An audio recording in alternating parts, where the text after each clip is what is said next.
নমস্কার বন্ধুরা, মলির রান্নাঘরে সকলকে স্বাগত জানাই। আশা করি আপনারা সকলেই ভালো আছেন।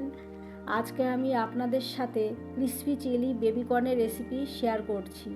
রেসিপিটি যদি ভালো লাগে তবে অবশ্যই ট্রাই করবেন আর লাইক ও শেয়ার করতে ভুলবেন না। ক্রিসপি বেবিকর্ন বানাতে আমার লাগছে বেবিকর্ন। আমি এখানে 10 পিস বেবিকর্ন নিয়েছি আর বেবিকর্নগুলো ভালো করে ধুয়ে রেখেছি। আর লাগছে 4টে মাঝারি সাইজের পেঁয়াজ, আদা, একটা বড় সাইজের রসুন।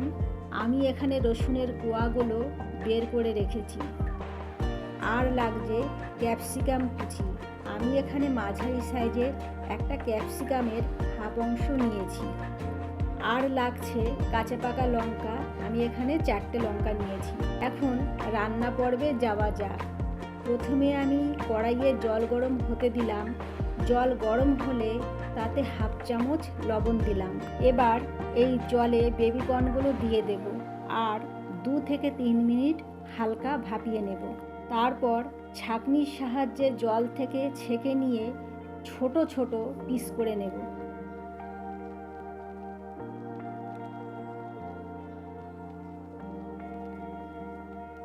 এখন আমি বেবিকর্নগুলো কেটে নিচ্ছি। বেবিকর্নগুলো ঠিক এই রকম পিস হবে।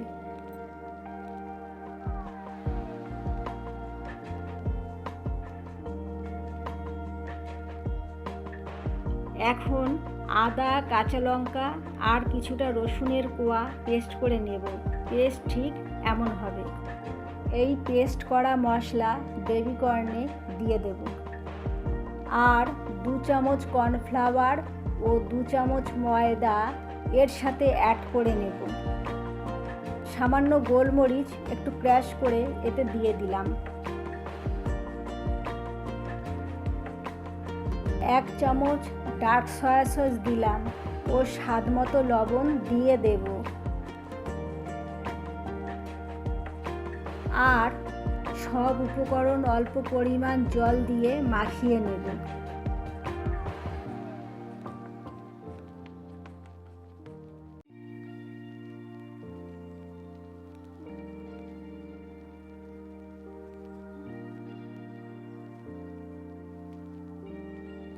এবার কড়াইতে সাদা তেল গরম হতে দেব আর এই কর্ন মিডিয়াম ফ্লেমে অল্প অল্প পরিমাণে দিয়ে ব্যাচে ব্যাচে 4 থেকে 5 মিনিট ধরে সময় নিয়ে ফ্রাই করে নেব।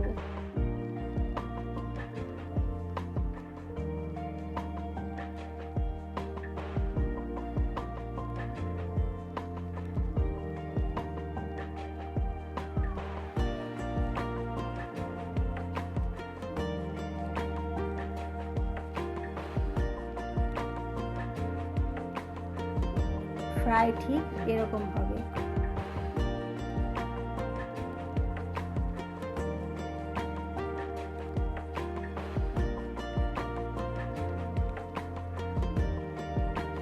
এখন আমি একটা বাটিতে 1 চামচ সয়া সস, 2 চামচ টমেটো সস ও 1 চামচ গ্রিন চিলি সসের একটা মিশ্রণ করে নিলাম।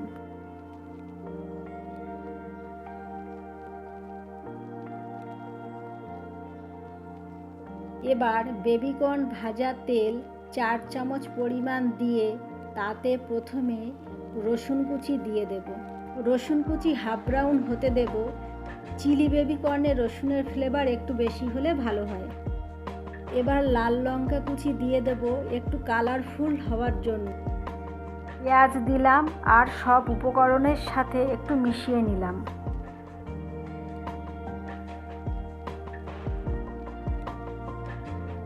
এখন আমি ক্যাপসিকাম কুচিও দিয়ে দিলাম। পেঁয়াজ ও ক্যাপসিকাম যেভাবে আমরা চিলি চিকেন বানাবার সময় কেটে থাকি সেভাবে কাটতে হবে। এই অবস্থায় ভেজে রাখা বেবিকর্নগুলো দিয়ে দেব।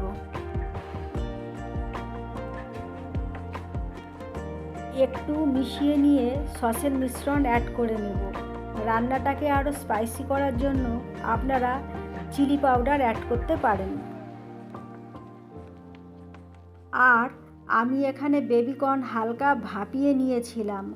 যারা মনে করবেন বেবিকর্ন ভাপাবেন না তারা 1 চামচ ভিনিগার অ্যাড করতে পারেন।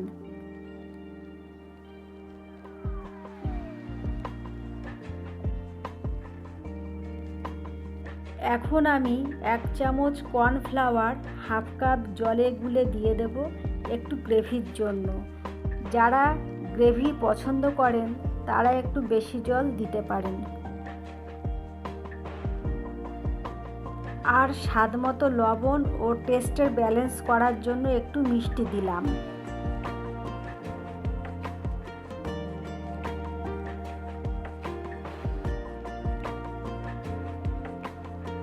দু মিনিট রান্না করার পর তৈরি আমার ক্রিসপি চিলি বেবি কর্ন। এই রেসিপিটি ফ্রাইড রাইস বা পরোটার সাথে সার্ভ করতে পারেন। আশা করি আপনাদের ভালো লাগবে। ভালো লাগলে কমেন্ট করে জানাবেন আর সাবস্ক্রাইব করে পাশে থাকার অনুরোধ রইল। ধন্যবাদ।